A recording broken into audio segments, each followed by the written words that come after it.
back to a Slice of Empathy podcast. On today's episode, we are speaking with Sara Miley, who is an experienced crisis advocate and an IFS-informed trauma recovery coach.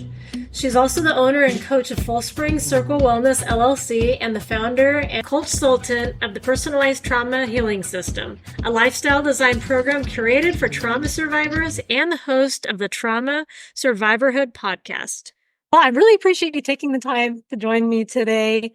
I'm really excited to get to learn more about you and your background. So if we could just start off, if you could share a little bit with our listeners what led you to specialize in trauma recovery and advocacy. Yeah, thank you so much again for having me. This is exciting to kind of share with the listeners a little bit about trauma and how it affects relationships and wherever else you want to dive into today. I'm excited to chat about it. So my name is Sara Miley. I am a certified trauma recovery coach, and I also work with lifestyle design, specifically curated for trauma survivors with a trademark program that I designed not quite a year ago called the Personalized Trauma Healing System. And I started my own private practice, about 2.5 years ago now, called Full Circle Wellspring. And that's where I see private clients on usually a regular basis. Some of them kind of pop in for maintenance at this time now if they've been around for a while. But I got into this because I myself am a trauma survivor, and I've just been probably a decade now in healing, just kind of working through my own stuff, my own junk that I didn't even know was there. And I have found so many helpful modalities, so many great books, so many great podcasts, and I've just been a voracious learner for my own personal gain, for my post-traumatic growth and my trauma healing. And what that led me to was a podcast that I heard about 4 years ago called The Trauma Therapist with Guy McPherson. He had someone on and she called herself a certified trauma recovery coach. And I was like, oh my God, that's what I'm going to do.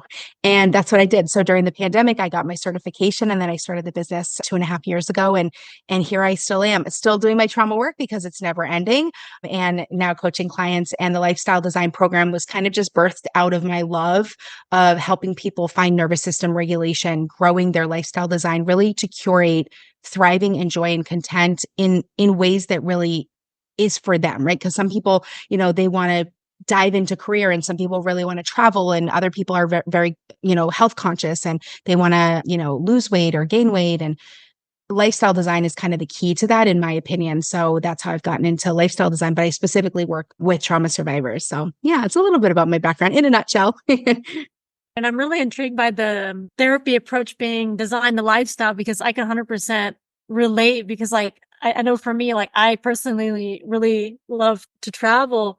And as you were mentioning, trauma is a cycle that is never ending. And there's always something to work on in your journey of recovery. And I was actually really intrigued by IFS focused therapy. Can you tell us a little bit about that? Yeah, in stating my own bio, I didn't even call myself my full title, which is an IFS-informed certified trauma recovery and lifestyle design coach. So it's just a long title, and sometimes I forget it.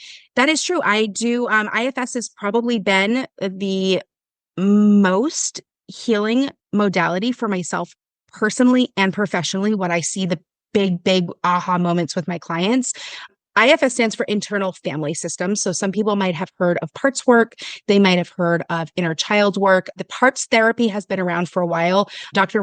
Richard Schwartz designed IFS many decades ago, and he's been practicing it. And it just came out of noticing that people tend to have these parts in themselves that kind of mimic some of the other people, as if he was doing a family therapy session, but only one person was in the room. And he started noticing that his clients would kind of talk in these different languages. And from there, it just kind of evolved, and it became internal family systems. And IFS is so helpful. So if your listeners have seen the movie Inside Out, which if they haven't, I recommend it. And then Inside Out from Pixar is coming with the second one over the summer. So most of us are very, very excited for that. Inside Out, if you've seen it, is a really succinct way to explain parts work, because the little girl who's in that Pixar movie, she has all of these emotions. She's got angry, she's got joy, she's got sadness, and they all come to the helm of she's got a big switchboard, and they come to the helm when she's needed, right? She needs to be sarcastic or angry with her parents. She's sad, but then joy comes in, is don't be sad. And she literally has these little characters, and they look like they're at a control board helm inside of her brain. And that's exactly what parts work is. And the reason that I find that it works so well is because you are kind of disconnecting, but in a healthy way. I don't mean that in the negative way. It's just you're moving away from, you're creating a little separation from your emotions, your thoughts, your feelings, some of the things that have happened to you, some of your beliefs, and you're just stepping aside from them, not to change them, but just to get to know them. And that would be the difference between saying, oh, wow, Valerie, I'm really sad. I'm so sad. I think I'm depressed versus, hey, Valerie, today, right now, I have a part that's experiencing some sadness. I'm just kind of in that space, right? And there's a big difference between those two languages of recognizing that there's something in you that's experiencing this emotion versus you kind of blending in and being the sadness in the sad time. And if you can get a little bit of separation, you can actually work with the parts. It's an intrapsych model. So you can go like internally, eyes closed in like a meditative state, and you can be guided through your parts and you can actually get to know them. You can talk to them. They will have conversations with you. Sometimes they know who you are. Sometimes they don't. And there's healing available for parts that have been, really abandoned, really exiled from the system. And, your other safe. This is where coping skills come in. This is where these coping mechanisms, especially in trauma, any kind of abuse, even we see this in chronic stress situations where people will have a coping skill to kind of numb out, to not do the thing. They have manager parts, right? This is where perfectionism comes in, trying to make sure that you never, ever, ever make a mistake, right? Because a mistake would equal bad. And that's the exiled part, that bad, shamed part that made a mistake and got really big in trouble for that, or was traumatized or was abused for that. And so your parts don't want you to be really bad and to get that shame again and get that discipline. So they protect you with a mechanism like perfectionism. And this is true for addictions. This is true for eating disorders. This is even true for suicidality. It's just a coping skill. It's a part that's trying to protect you. And so what Dick Schwartz has come out to say, his latest book is called No Bad Parts, because he has found in decades of doing this work, he's probably worked with millions of people's parts. I mean, sometimes he does webinars where there's like thousands of people on them, and he will guide you through everyone who wants to participate in the online webinar. He can guide you in an IFS session. I know it's true for every part I found of myself, and I know it's true for all of my clients' parts that I found, that all of them, when you get to know them, they have a really good intention. And they think that they are doing a really good job, that they're doing a service to the system. And at some point they were, because at some point that coping skill kept you alive, right? So if you're a little child and you're suffering through trauma, you're not able to just leave your house at 5 because your parents are abusing you and be like, you know what, guys, I'm out of here. Bye. And you just leave and go get an apartment and go live on your own. You can't. So maybe you found food as a comfort. Maybe you found dissociation as a comforting thing. Maybe you're scratching your skin. That's a coping mechanism. And it's allowing you to still be in the unsafe situation. It literally was helping you to stay alive and to cope through it. It just now is no longer needed. And that's what the parts don't need. They kind of need, Dick says, like updating the software. You need to kind of update your software, let them know, hey, I'm an adult now. I'm not still in that situation. I don't still need that skill anymore. It's a great skill. Thank you. And that's where like self-compassion comes in, because you can actually say thank you, even to the most seemingly destructive of parts. Thank you for doing the job that you did, because it was so useful. And now I'd like to update you and I'd like to try something else. And usually the parts are very willing. There's a lot of technique in there, obviously, of how to speak to the parts, how to kind of negotiate almost with them and kind of get them to take, this idea that, wait, there might be another way. Like they have never thought of another way because their way worked. And when the brain finds something that works, it doesn't want to keep working to find another plan, right? It just rolls with what works. And so that's kind of IFS in a nutshell. It is my favorite modality. My clients who don't even do IFS specific sessions still know that I kind of use parts language and they understand it, and will sometimes work it into their trauma recovery coaching as just kind of an extra modality. And then I have IFS specific clients who come in just to do IFS sessions with me, where they know about parts. They don't really want to talk too much about what they've been through. They just want to go inside and they want to work on a parts, or even a cluster of a system of parts. And they just want to do that work. So I kind of do both. But for me, even personally, it has been the most eye-opening and the most healing, truthfully, in my post-traumatic growth. And I love to be able to share that with clients because I know how powerful it's been for me. I love that. And I really appreciate your thorough description of that, because I don't think I've heard of IFS before, but I'm really interested in, now that you mention it, and there's a lot to unpack there. And I know, as you were mentioning, like a lot of times especially growing up, like we couldn't really make mistakes. And so it kind of seems to carry on like through a lot of our adult lives. And I know like for me personally, I've experienced that, like, I've made several mistakes, and as we all make mistakes. And so even sometimes to this day, I'm always like hyper aware of almost sometimes afraid of making a mistake. And so I try to like have to go back and remind myself, like, it's okay to make mistakes, because there is part of me, like, as you were saying, that probably is triggered by our younger selves, that like in a time where it wasn't safe to make mistakes. But now, for the most part, depending on, of course, on what it is, we're all going to make mistakes. But I think a lot of us are kind of like conditioned to think like, okay, mistakes aren't okay. We got to be, as you said, like perfectionism kind of comes in, and we got to be perfect. And if we're not perfect, and then like we're not good enough. And so, yeah, I think that is something that, like, I know for myself and many of our listeners can relate to or struggle with. And I know sometimes even like imposter syndrome will come in if, we've dealt with, I don't know. I know like this year has been, a lot of people have been like laid off. And even if it wasn't maybe a personal, like anything personal that, anyone did wrong, I think for a lot of folks, like, it's a moment of reflection, and a lot of folks can sometimes maybe get stuck into, okay, well, what did I do wrong? Or, no, the whole, I'm not good enough. In reality, it's, not necessarily about anything that you did wrong, but I think a lot of folks kind of can get stuck there. And it's a lot of these things that we have happening in our adult lives kind of can make us think like, okay, well, maybe we should have done X, Y, and Z differently, or like, maybe I'm not worthy of that next big thing. And so, yeah, I really appreciate that you kind of, you've dived into that at length, because I think that's something that like so many of our listeners really should be aware of. Yeah. Yeah. It is so, so powerful. And, I'll take a step further. And an example there is just so in that moment of like, you're not sure if you're actually worthy of the next step, let's say. If you just kind of separate a little bit of that self, your self is out here and everything else is apart, right? Self, Dick has qualified self with eight C words: compassion. Oh God, I hate to do this on the fly, because in fairness, Dick always forgets when he's listening. Compassion, creativity, curiosity, confidence. Oh boy, that's only 4. That's terrible. Calm, centered.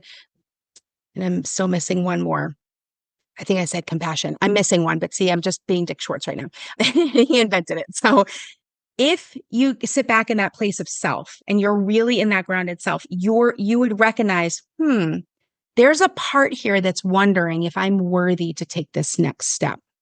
Do you see how different that feels than going, I'm not sure if I'm even worthy for this next step. You're really blending with the part. You're almost agreeing with it. You're going with it. Where if you can separate and go, well, that's not something self would say, because self has confidence and self knows who they are, and self would get more curious. Self would not doubt your self-worth ever, right? That's just a part, and it's okay. It's just an energy, a trauma that's got trapped in you, a caretaker or a teacher, someone who said that to you, that you've internalized it. So you can recognize, hey, I've got a part that isn't sure about my self-worth right now. If I even deserve this next step. And then you can come to that part with compassion and learn more about it. You can actually go internally and you can get to know it. You can go, well, why not? And there's different ways to do that. You actually befriend the part. You find out what its fears are. You find out if you're able to negotiate with it, and you can actually help heal it. Similar to what you were saying with the perfectionism, right? It's definitely a fear. You're not wrong. It's a fear of making a mistake, but why, right? And so you go internally and you can get to learn what this part is actually trying to keep you from. And you find out that it's like, to keep you from a chair getting thrown on you. And you're like, wait a second, that's never happened. And it turns out it's a 2-year-old part that a chair got thrown at the part because you did something naughty as a little toddler, right? You didn't even remember that with your conscious thought, but the part has been trying to keep you perfect for your whole life. And I've seen this over and over and over and over again. Every case study, every of my own personal parts, of my own clients' parts, like, this is exactly what happens. It can wow you what the system will show you when you get to know it and you actually learn about it. I've had a lot of repressed memories come up during IFS sessions, and so have my clients, because you don't even necessarily remember things. They were before. People think that you don't have memories before age 4 or 5, maybe even 6. You do, because I've actually worked with fetal parts and infant parts that don't even have words. They're not verbal, so they speak to you in different ways. When you ask them, they might answer with a bodily sensation. They might answer with an intuition. It's not necessarily that you're going to talk to a baby who's going to start talking to you, although that can happen. A lot of my parts show up as cartoon characters and stuff, but it's like getting inside and getting to know the system. You can actually not just get to know it and find separation from it, but you can actually work with the part and help it heal. And then it doesn't have to do that job anymore, or at least not as voraciously. It doesn't have to, the binge eating doesn't have to be so bingy, and the perfectionism doesn't have to be so, chaotic. And, the cutting doesn't have to be so frequent, right? Eventually kind of the dimmer switch of these parts and their intensity and their energies will actually start to calm, but sometimes there's actually complete healing and they will find another job to do. They'll actually completely stop doing the job altogether. It's really, really amazing work. It's completely healing. Absolutely. And I love that you mention it as parts work, especially when we're kind of thinking about how to kind of, in a way, separate ourselves from that feeling rather than blending with it, and acknowledging that feeling rather than being one with it. And I think it's so important, because I know for me personally, like sometimes we're so caught up in that feeling, and rather than kind of taking a step back and kind of acknowledging that this feeling is here, and maybe trying to work to identify where is this coming from, And so I definitely think it's a work of self-awareness for sure, that I think so many of us can benefit from. Yeah. Yeah. So I really love that you mentioned that. Yeah. Yeah. I appreciate that. Yeah. I would say awareness is always the key to everything, because you're never going to be able to make changes until you even know that something's going right. Forget the why, like just when are you doing it, right? So some people don't even know when they're actually in a trauma trigger until much, much later. So like growing your awareness can actually influence what behaviors you choose to do, how long you choose to do them. The awareness piece is super important. I think honestly, for almost everything in life, I think awareness is absolute key. It's like the starter. It's like the key in the ignition. Like the car's not going anywhere without a little bit of awareness.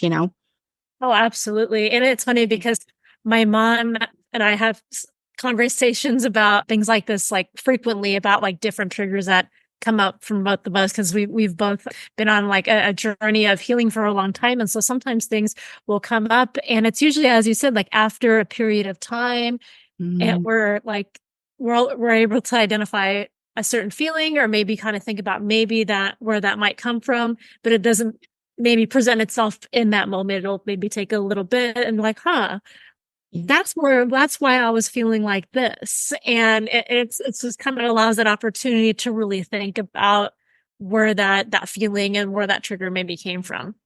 Yeah, exactly. Exactly. It's again another moment to kind of step back, separate from what happened. And sometimes you don't actually find the why of the trigger. People who've been through a lot of trauma, I mean, this, if you really are in a trauma trigger, in a dysregulated state, there is definitely room to figure it out. Maybe later, there's definitely room to know I'm getting triggered by what this person is saying. For instance, you can almost sense it coming, but there are going to be those times that you are just walking through life and something hits you and you're not even sure why. Trauma is linked very much so to facial recognitions. It's linked to sense. It's linked to location. So you could be driving by something that you saw that was scary when you were 5, and you drive by that same mailbox again when you're 35, and you honestly do not know what triggered you. It's the 5-year-old inside of you that you don't have a conscious awareness of. You could walk by someone whose perfume smells like your abuser, and you don't even know why. I mean, the person is 3 blocks away from you and you are still trauma triggered in the moment. You're dysregulated. You're looking for an alcohol store. You're looking for a liquor store. You're thinking about hurting yourself. You're not even breathing properly. You're calling someone, you're frantic, and you really don't even know why. So there's sometimes that you actually won't be able to figure it out. It's really learning how to regulate your system. To me, it's 2 parts. To me, trauma recovery is learning tools, putting tools in your toolbox that are helpful for you to re-regulate your system when you've gotten dysregulated. But the other important part is the lifestyle design piece that I do, because I truthfully believe that trauma survivors have a very small window of capacity, which is that regulated state, right? It's very slim, it's very narrow. You might not have learned how to rest, how to calm, how to give yourself self-care, to self-love, right? And so if you don't have a lot of tools to keep they call it the window of capacity or window of tolerance, but it's really a window of regulation. If that window of regulation is very narrow and small, you're going to be flying up and out of it on a regular basis with every trigger, every stressor, every time your boss yells at you, every time your kids spill something, right?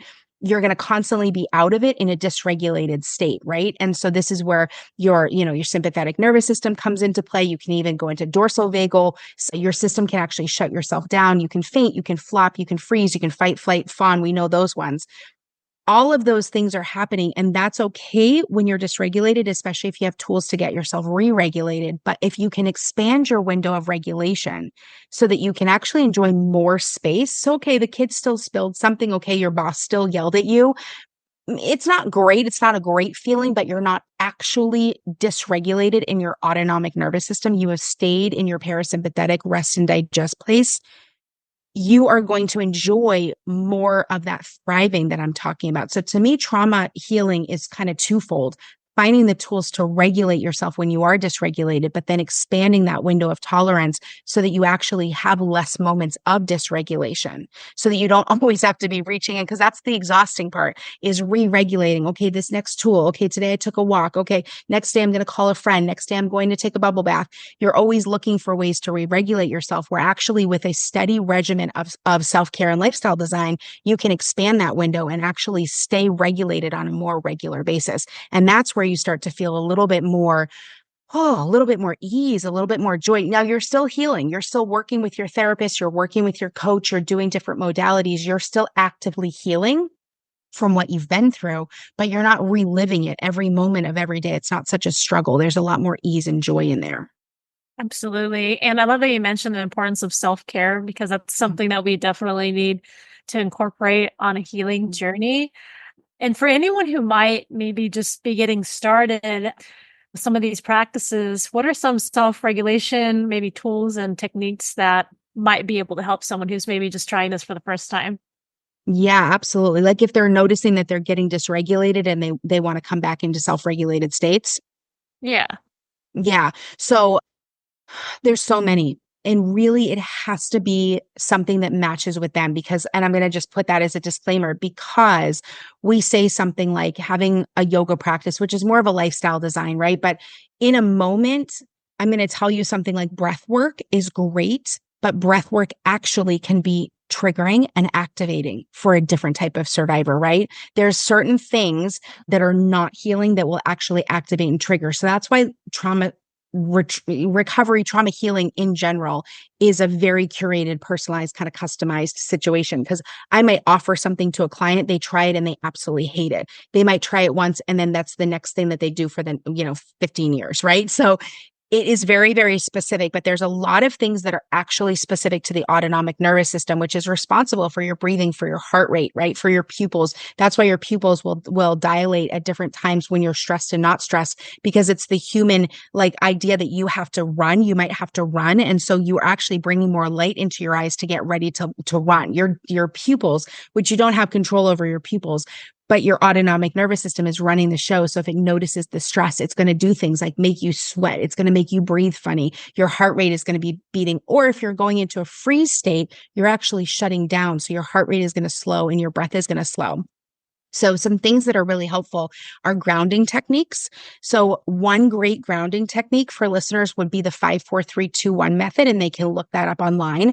It's really helpful. There's usually a hand picture so that you can kind of remember it, but it's essentially 5 things that you're going to look at. You're going to notice, you're going to actually in your physical world, you're going to have your eyes open and you're going to what you're doing is you're engaging your senses. So it's 5 things that you can see, 4 things that you can hear, three things that you can touch. And the four and the three, I often go back and forth on. The four sometimes is four things I can touch, three things I can hear, two things that you can smell, and one thing that you can taste. And those two are usually back to back either. It depends on what kind of environment. If there's a lot of smells, maybe do two of those or one. But the idea is to get all five of your senses to come back online. And that's called, it's a reorienting technique as well, because you're reorienting to your space that you're in. Another thing is actual reorienting. And there's tons of tools and tricks and techniques that are out there about reorienting. And that is literally, it's grounding you. But now maybe you're specifically looking for a red object. You are going to search the room and you are actually trying to move your neck from side to side. I know people can't see me, but I'm over here doing it because it's helpful. But you're moving your neck from side to side. You're actually engaging both sides of your neck. Both sides of your brain, and you're looking for something in the room that you can find that is red. Then you start looking for something that's blue, maybe something that's a circle. You're actually orienting to your space. And if there's an actual safety concern when you're triggered and dysregulated, you want to look for exits. You're looking, can I jump out that window? Is my door open? Is my door locked? Do I feel okay? You're trying to bring safety back in so that your autonomic nervous system goes, oh, okay, false alarm, we can relax then, right? So the grounding techniques, orienting techniques, if you are activated on the hyper state, right? You've gone into the sympathetic nervous system and you are hyper, which is like we call it like a hyper arousal. If you're doing that, you're probably breathing very shallow. And what you want to do is elongate your exhale. And so you're going to do like a 3 inhale and a 4 exhale, 3 inhale, 5 exhale, 3 in, 6 out, 4 in, 8. You're just trying to elongate the exhale, because when you are in rest and digest, in that rest and digest state and you're calm, your body is naturally doing that. So what you're kind of doing is kind of tricking the system, which is super cool that we can do that, trying to tell it, I am calm right now. See how my breath is elongated. Now, if you're in more of the flop state, if you tend to be someone who goes into hypo arousal, where you're actually freezing or fainting, you feel like you need to go to bed, you're just totally shut down. You can exactly do the opposite, where now you're going to elongate that exhale and push it out. So you might even do like a nice deep 6 inhale breath and push it out in 2, and then 6 inhale and push it out in 2. Some people will do a 5 and a 3, but the idea is just to trick the system so that it pulls you back out of that and brings you back up into it. And I'm doing this with my hands, and I know you guys can't see me, but your window of capacity is in between. That regulated state is in between. Hyper arousal is on the north and hypo arousal is on the south. So just kind of imagining what I'm doing with my hands. If you're down here, you want to bring yourself up. But if you're up here and you've gone into hyper arousal, you want to bring yourself down. And so those are a couple of tips and techniques. And people can email me as well. I actually have a PDF that I can send you with some information that gives a couple of more techniques for just keeping yourself on a regulated state. Yeah, I love that you mentioned that, because especially when focusing on objects, would you say that there's any correlation between the EMDR practice? Yeah, EMDR is interesting because it is also engaging both sides. That's how it's working, is it's engaging both sides of the brain. So that bilateral stimulation. Some other techniques, it's interesting that you bring up EMDR, because some of the techniques that you can do with yourself, if you are triggered, EMDR you're doing with a professional when you're not in that triggered state. It's not really a rescue. It's more of a modality for healing, right? But you are bringing in that bilateral stimulation. So this is where, if people have ever heard of a butterfly hug, and this is where your arms are being crossed and you're basically tapping yourself on each shoulder with the opposite hand, you're engaging that bilateral brain stimulation. You can also do this with finger techniques. There's a few techniques where you're crossing yourself and touching on the other side. Giving yourself a hug is a great grounding technique, because you actually can hold yourself long enough so that your body thinks it is actively being held by another human being, which is really stinking cool. So if you hug yourself, you can give that pressure, even with your hands on your chest, giving yourself the pressure right where you would as if someone were hugging you, or you can cross your arms around yourself, and that will actually stimulate a hug. And your body's like, oh, we're being hugged gently and firmly by another safe human being. We must be safe, and it will calm down. EMDR is utilizing that same way. It is reprocessing emotions using bilateral stimulation at the same time that you're reprocessing them. So sometimes people get confused with things like EMDR and hypnosis and things like that, where I'm going to like lose my memories. I'm not going to, now this thing didn't even happen to me. Wait, where is it going to go? How are they getting it out of my brain? And just in case your listeners are wondering about that, it's just the emotion is finishing, and the any body sensations, also the energy that was stuck in you. Let's use a car accident, for example. When a car accident happens, it's really scary and all the adrenaline floods. Maybe you're injured, maybe you're seeing someone else injured. Everything happens really fast and it's just really scary. If you don't, in that moment, handle all of that emotion, which is really hard to do, right? Because you have to be super logical. You're helping someone, you're getting in the ambulance, you're in the hospital. It's really hard to handle the stuff that you're going through. And if it's too much and your brain can't process it right then, that's what trauma is. It's just something you're not able to process in the moment. So you're going back and you're actually reprocessing it. And as the emotion comes up, it's able to process and move out of you like an energy, just like a sensation. I don't know if your listeners want to try this, but next time they have an itch on their arm or their nose or something, just leave it. Don't itch it. It actually doesn't need to be itched. It is a sensation. Our brain thinks that we want to itch it because it feels tingly. But if you leave it and just watch it, it will disappear on its own. Because immediately you're going to, I don't know, 30 seconds later, now you're going to feel, oh, there's a little pain in my pinky finger.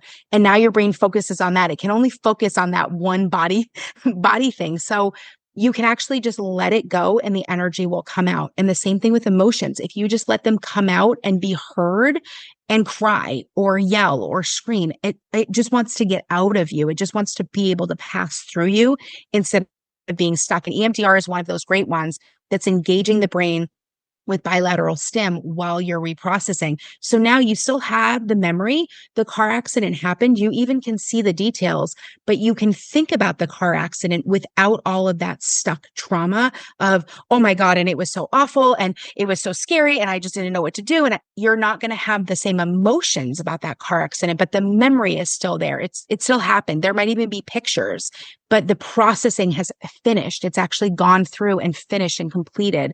And it doesn't need to keep thinking about, well, what if we had done this? Or how could I have stopped this? Or I can't believe I watched her die in my arms. Like you're going to be able to actually complete it. And it just feels different so that you're not dysregulating every time you think about it, right? Especially if you're having flashbacks or nightmares about it. EMDR is a great tool for that. I've done EMDR a bit myself. I love that you mentioned that, because especially when I use the analogy of scratching the itch, and it's interesting because you're 100% right, because I've had that happen, like where you have that annoying little itch you need to scratch, and then like maybe, I don't know, you're at the dentist and maybe you can't get to it or something like that. Um, and Yep. and it's funny, like once when my mind shifts to focus on something else, like I've had that experience of where it's like I no longer feel that itch. Like it's no longer there, even though I couldn't scratch it. It's like I don't have that feeling anymore. So I can kind of put together what you're meaning by that. And it's interesting. I never really thought about it like that, but yeah, I really appreciate that explanation. Yeah. Yeah. What's actually fun about that too is that not only do you have the bit of energy that's like on your arm that's asking to be itched, that little itching sensation, but then your fingers now have an energy because your brain is telling them to move. And so there's like a hidden energy now that's stuck in there, and both of them will dissipate. They'll just move right through. A fun trick also is if you want to ignore the itch, you can, but you also, if your hands are not free, like you're at the dentist, that's a great example, just itch wherever your hand is. So maybe it's down by your leg. And just if you start scratching that skin, you've now moved the energy at least through your fingers. And now your brain's focusing on that scratchy feeling on your leg, and it will forget about the thing on your arm. It's super cool. The brain is wild. It's a wild terrain for sure. Yeah, it's funny because it's almost kind of like, I don't know, like I know like a lot of people, for example, are maybe you're afraid of needles or even afraid of the dentist. And I think for Yes. me, like one of the things that I found that helps, and I think it has to do with kind of distracting your brain in a way, is like a lot of people they'll move their toes or something while the Yes. stuff is going on in their mouth, and it kind of shifts that focus. Yes, yes, great. It seems like it's like a magic trick, but it's really just a technique. Now that we understand so much about the brain, let's use what we know about the brain to our own benefit, you know? I think that's great. Absolutely. Can you give us an example, maybe from like a client that you've worked with, and obviously, of course, like how you might incorporate lifestyle design? Oh gosh, absolutely. This is a big one because what I call them pillars. So I'm going to use that word and I'll explain it. It's just that lifestyle design pillar. So those really big core things that are helpful in designing someone's preferred lifestyle, right? This is like daily regimented things. Sleep, it's eating, it's nutrition, it's activity, it's socialization. It can be spiritual, it can be psychological, emotional. How is your overall well-being with those types of things, right? Those are all categories, all pillars, right? And I would say a big thing that my clients and I will tackle is sleep is a huge problem for a lot of trauma survivors. It's either insomnia or it's an oversleeping being used as like a coping skill. And some of the little if that becomes an issue and they want to work on that, everything that I do, just FYI, as a coach, I am totally collaborative with my client. Everything that I do is client led. So if they're like, I'm sleeping like crap, but today I want to talk about my mom, that's fine. We're not going to even tackle that until they're ready to want to do that. So if they're ready to kind of move forward and it's really becoming a problem, let's use sleep as an example. Sleep might be a big problem in I can't go to sleep, or I keep waking up in the middle of the night and my mind immediately starts racing. So I just get up at 3 a.m. Like I don't even go back to sleep. I'm just up with my racing mind. And if that is actually affecting, as you can imagine, other areas of their life, lifestyle design pillars, in my opinion, and I've got probably 30 of them that I work with lifestyle design clients on because they can pick a number of things: sexual health, their career, their job, financial planning, family planning, all of those big pillars. But if one or two of your major pillars of like that basic self-care is out of whack, you're going to notice that in every area of your life. Because now if you don't sleep a whole lot, let's say you had trouble going to sleep, you tried from 10 o'clock to 12, you finally fell asleep for a few hours, 3 o'clock you woke up and your mind is racing, you don't go back to bed. The kids are up by 7 to get ready for school. Now you're drinking a lot of coffee. You might be eating a lot of sugary foods. You might be gaining weight because of that. You might be actually having trouble further sleeping in the afternoon. Maybe you have a break, but you can't take a nap because you've got so much caffeine. Your emotional health is not going to be great because sleep dictates so much of the human brain. Sleep is so important. And they know why, but they actually don't know why. So sleep is one of those really kind of still mysteries to us. We just know that we absolutely must sleep or we actually die, but they don't really know what the purpose of sleep is for. So they're still working on that. So some of the things that might come in is maybe I'm going to give them some techniques that might be helpful to get them to sleep. So this would be stream of consciousness kind of journaling with a pen and a paper before you go to bed. I've told a lot of my clients about one of my favorite tools that I use, which is the sunrise alarm clock. If y'all do not have that, everybody needs one, in my opinion, because it's just good sleep hygiene to begin with. But when you go through your sleep cycles, they're usually 75 to 90 minutes, and you go through anywhere from 3, 4, 5 of them, 6 of them, depending on how many hours of sleep your body needs. And at the end of it, you have an alarm that goes off, and usually your alarm clock is loud and blaring because it's trying to wake you up. And if your alarm clock has caught you when you are in the deep end of your sleep, it's going to jar you awake. It can be scary for some people, and it usually starts them off in a really groggy kind of negative way. If you can wake yourself up with the alarm clock happening when you're in your light sleep, that's a much more, oh, good morning. Oh, I feel okay. Good morning. Oh, wow. I can't believe it's already 7. I slept well. The sunrise alarms, which you can find on Amazon, they start really low and then they eventually get as bright as the sun. So it's kind of like your room is outdoors and you are waking up with the sunshine. So I'm at the point now with mine where my alarm clocks actually never go off. The sunshine wakes me up about 10 minutes before the alarms go off, before it's even fully bright, because it takes you and pulls you to that lighter sleep. Even if you've been in a deep sleep, that light is telling you, oh, it's good morning time, and you'll come to a light sleep, and then that alarm clock goes off and your whole day is different. So just little things like that, depending on what they want to work on. Obviously, eating is another big one for a lot of my clients because eating disorders are very common among trauma survivors. Another big one would be sexual health, especially if you've had sexual trauma. And if you're attempting to be, or maybe you have a partner or a spouse, or you're attempting to be in an intimate relationship, that might be one of those that's really hindering your psychological well-being, your emotional well-being, certainly your relational well-being, because you are really struggling with being intimate or experiencing. Now, when I say sexual health, I actually mean sexual pleasure and sexual joy. I don't just want people just having sex for the sake of having sex, but this could be even something for single people, for even self-pleasure, and learning what that feels like in their body to be able to help themselves have a new coping skill, a new tool in their toolbox that is really great for regulating yourself, because we know that orgasms are super helpful to the human body. on a number of neurochemicals. So working with things like that when you've had sexual trauma is a big deal. So we go really slow. We go by what the client wants to work on. Is it impacting their life? You know what? Maybe right now they're not ready to deal with their sexual health. Maybe they'd rather focus on their social well-being, and they want to actually kind of work on that pillar of socialization, which is also really hard because connecting, especially if you've had attachment wounds, connecting and being close to people can be really hard, or it's really exhausting. Introvert versus extrovert kind of stuff. Like you just get so exhausted, especially if you're hypervigilant around people, or people in general make you nervous, or you don't know who you can trust, or maybe you have some neurodivergence and you're just not quite social cues. That might be more impacting your life than your sexual health. So it's like, you know what, fine, whatever you'd like to work on, we're going to work on them. And that's a big one that comes up. I would say those are some of the bigger pillars that come up. Sometimes it's finances. I've helped my trauma recovery clients.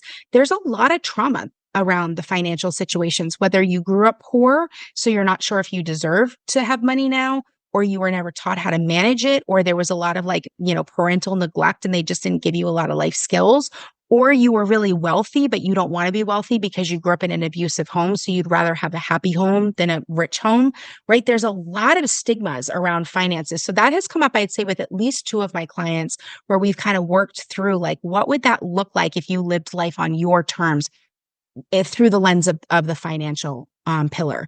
And they're like, oh gosh, now we're dreaming. Now we're talking about dreaming and wow, who do I actually want to be? What do I actually want to do? What do I want this life to look like?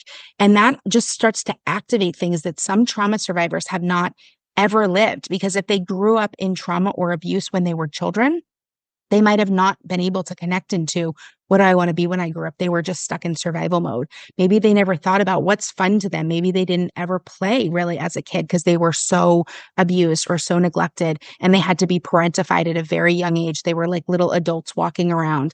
So to tap into something that you never really noticed before, that can be really jarring. So again, we go really slow and we work through, what would this look like for you? Let's dream a little bit. Let's work this out together. And just having someone who's a safe space working through that with you can be really, really helpful. So those are some examples of the lifestyle stuff. Awesome. I really appreciate that. And I'm just kind of thinking about it. I love your fully customized approach. Yeah. And I probably look into one of those alarm clocks as well, because I often myself wake up to the blaring alarm and you're groggy and you're like, I feel so out of it. And so sometimes it's like, it's really hard. Like it's like you wake up and you don't feel rested. And then of course, finance is a big one for so many people as well, because I feel like it's like, it leads into so many other facets of our lives for sure. And I think that for each person, of course, like we have different priorities. And I really appreciate that it's so all encompassing based on the individual's needs. What would you say? Yeah, I think also when we think about that, we're kind of also thinking about, I know for me personally, I've experienced chronic pain that I kind of later attributed to trauma. And then this didn't happen until I kind of got older. And I feel like sometimes it kind of could be hard to thrive, especially if maybe we don't realize what that source of pain is coming from. Because I know I spent a period of time trying to figure out, okay, like what's wrong? There's got to be something wrong. And then it took me forever to kind of realize that, okay, like my stomach issues are presenting themselves like when I feel like X, Y, and Z, which stemmed from this situation back 20 years ago or whatever it was. And so some of the symptoms maybe at that particular time didn't manifest. I feel like over time, and if you're not maybe working through those particular items consciously, you may not be aware of it, but your body is also physically aware of it. Yeah, for sure. And you are not alone. It's definitely part of this journey. Trauma survivors there's so many different statistics, but the increased rate of heart disease, the increased rate of GI disorders, migraine suffering, autoimmune disorders, and tons of inflammatory diseases, a lot of rare diseases as well. So it's something like where they're still kind of learning about fibromyalgia, they're learning about different types of UC and other kinds of things that are happening in the bowels that they just don't even understand just yet. It is usually a trauma survivor who is going through, especially if you have multiple of those. So if you've got GI issues and an autoimmune, a lot of inflammation issues, a lot of arthritis, joint issues, and you've got migraines, you probably have suffered with some kind of trauma or abuse, at least chronically, if not complex PTSD. So you're not alone in that. And the journey can feel really exhausting. I would always recommend to people different modalities, finding modalities that work for you, right? Because sometimes talk therapy is not what someone needs, right? Sometimes coaching is not what someone needs. Sometimes you're going to find equine therapy or art therapy, and you're going to be like, oh my gosh, where's this been my whole life? I do a lot of hands-on body work. So there's different types of modalities that I've tried even within that cranial sacral, trigger method, visceral manipulation. And some of them are great. And you cling to them and you're like, this is amazing. I love this. I want to do this all the time. And the other ones you just throw in the rubbish bin and you're like keeping it moving. EMDR, IFS, embodying processing, Psych K, there's just a million different things that are available. And I would say finding someone who can help support you through that. There is sometimes in my coaching where I am working with a client almost like a case manager for all of the things that they're involved in. Like they've just got so many balls in the air and they've got, they're dealing with either a neurodivergence or like ADHD kind of situation, and they're trying to find proper medications. And I'm helping them link to, getting a neuropsych eval with a psychiatrist to try to get a diagnosis, which as an adult, I know is very difficult. You might be doing different types of somatic experiencing and you want to do IFS with me, but you also want me to kind of help you understand, and almost integrate all of the different modalities that you're working with. But I would say for me, it has been, that's why I do everything so customizably. I have a coach, I have a therapist, I get tons of body workers. I've tried tons of other modalities. I'm getting into more and more the last couple of years into psychedelic assisted therapy. There is so many options available now. We know so much about the brain. Self-learning is important, right? Listening to podcasts like this, reading important books that are helpful to your situation so that you know that you are not alone without doing all of this without overwhelming the system, because you just don't want to give yourself a million more jobs. Oh, now we've got to heal and look at our big list of appointments, right? Because I've done that myself too. I've taken way too many classes and I'm reading too many books and now I'm doing too many different things. But at the end of the day, it's kind of this hunt to find what works for you, to find a doctor who will listen to you. So Western medicine mixing with Eastern medicine, there's such a beautiful marriage there of things like acupuncture and naturopathy and homeopathy and essential oils mixed with a doctor who's also prescribing you medications, especially if you have a life-threatening condition, right? Mixing them, and I think of it more like marrying them together. And so I actually have a podcast too, the Trauma Survivorhood podcast. And several of my guests will come on and talk to me about their healing journeys being so interwoven between Eastern and Western, trying the psychedelics, but also working with a talk therapist, doing the acupuncture, but also going to a doctor for a neurologist for their migraines, right? There has to be this, we have the opportunity to use both. So I always say use both and use them both, kind of play the system for your own gain. Be your best advocate. If something isn't working for you, throw it in the trash bin and move along. But speaking to people on a level that they know that they're not alone, because this is what you're talking about, Valerie, is super common. GI, inflammation, autoimmune, tons of chronic pain are trauma related. And I think that when emotions and trauma get stuck in the body, it does present, and it usually does take a while. I mean, now they are linking cancers to this. And it's like, well, where the heck did cancer come from to begin with, right? How did we even get this in our bodies? And now they are starting to link the statistics of cancer survivors with trauma survivors. I mean, there's so much more that we're learning. Medicine is moving at a really, really rapid pace. And so being your own best advocate and having someone who's walking alongside you to advocate and help you kind of navigate when it gets overwhelming.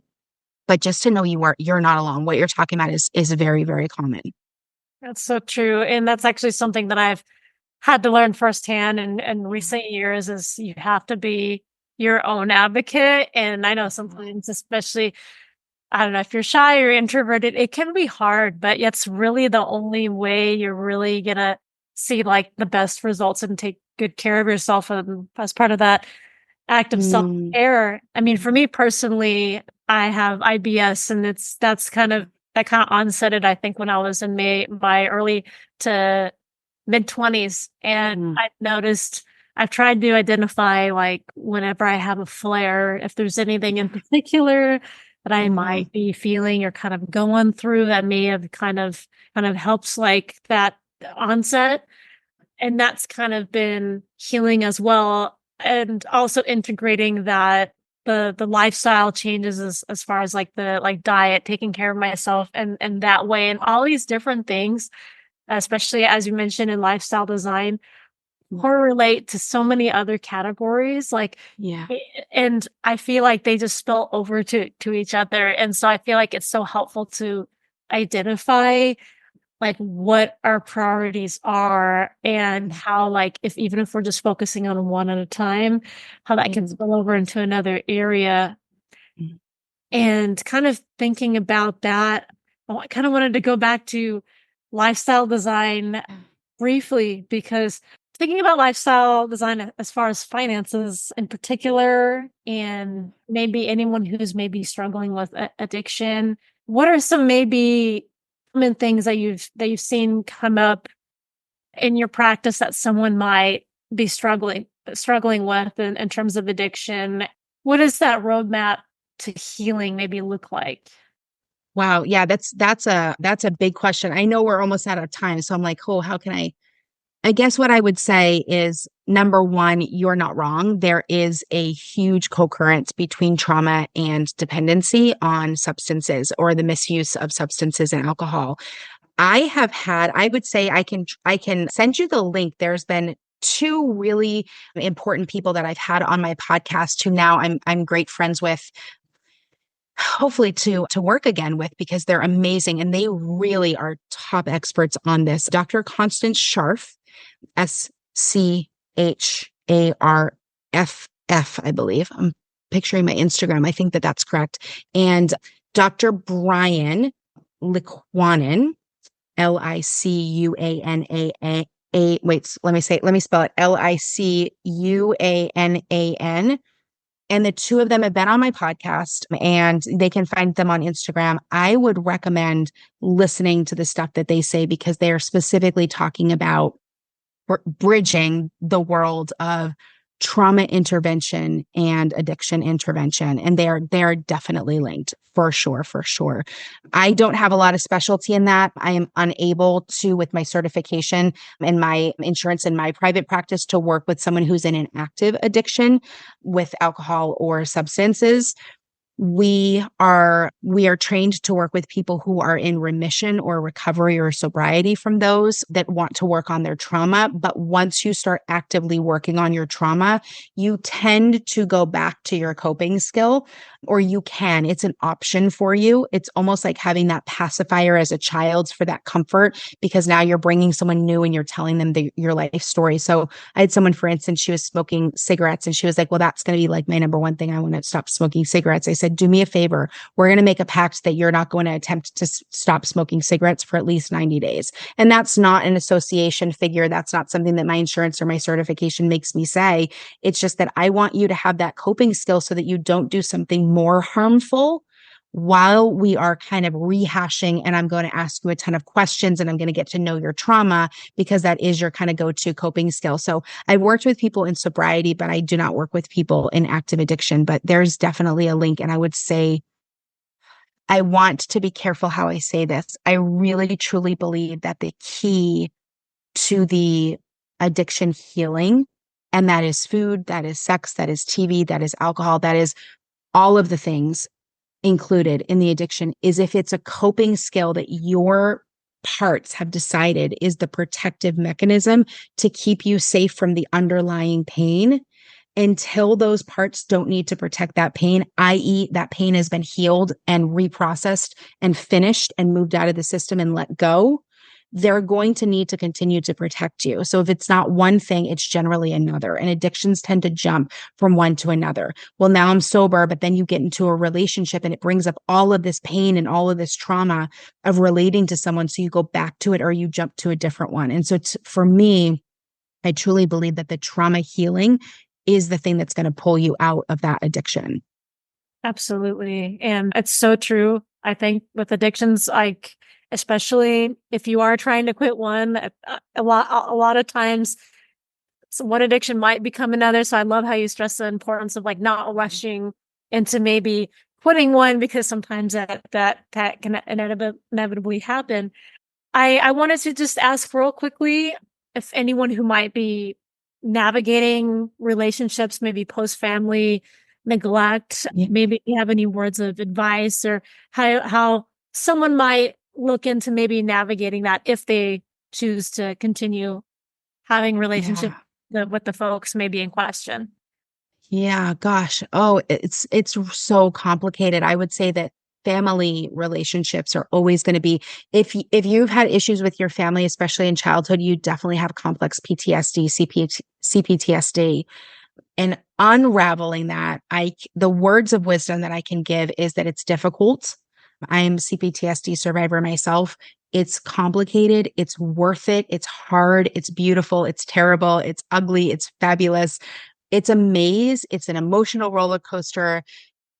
It is always worth it in the end. But I would say finding that person that can be helpful.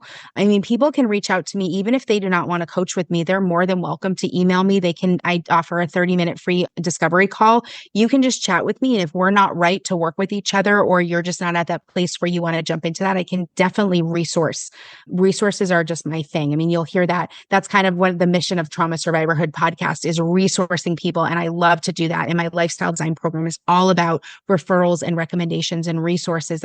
I joke that I'm going to change my middle name to Sara Resource Miley, but they can get the resources. They're out there, they're available, but they have to be ready. And then they have to be ready to do the work. And that doesn't always look the same from moment to moment, right? You might jump in and do the work, and then you might need to take a break, and you kind of might need to titrate in and out of it because it's so complicated. So if you've never had a jumping off point yet, I would say reach out to someone. Either you can call your insurance.